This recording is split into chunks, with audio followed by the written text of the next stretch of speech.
আপনার হাঁটু ব্যথা, আপনার পিঠ ব্যথা বা আপনার কোনো সার্ভাইকাল ব্যথা আছে যেটা কন্টিনিউ আপনি জ্বলছেন, আপনি ডাক্তার দেখাচ্ছেন, আপনার তাতেও ঠিক হচ্ছে না, মেডিসিন খাচ্ছেন, ঠিক হচ্ছে না, এই প্রক্রিয়াটি করুন, আপনি কিছুটা হলেও উপশম পাবেন।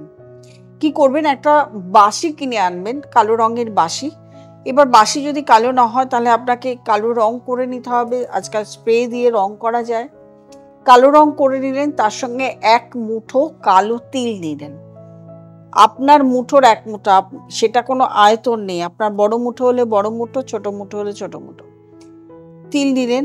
এই কালো তিল এবং কালো বাঁশি শনিবার দিন সন্ধ্যাবেলা অশ্বত্থ গাছের তলায় রেখে দিয়ে এলেন, কেউ যেন দেখতে না পায়। করে দেখুন, আপনার যে সমস্ত প্রবলেম, ব্যথার প্রবলেম, যে ব্যথা থেকে আপনি কষ্ট পাচ্ছিলেন, যে ব্যথার জন্য আপনি পেইন কিলার খেতে হচ্ছিল, আপনি তাতেও কোনো রিলিফ পাচ্ছিলেন না, ব্যথাটা বারবার জেগে উঠছিল, করে দেখুন, আপনি তার থেকে অনেক উপসর্গ পাবেন।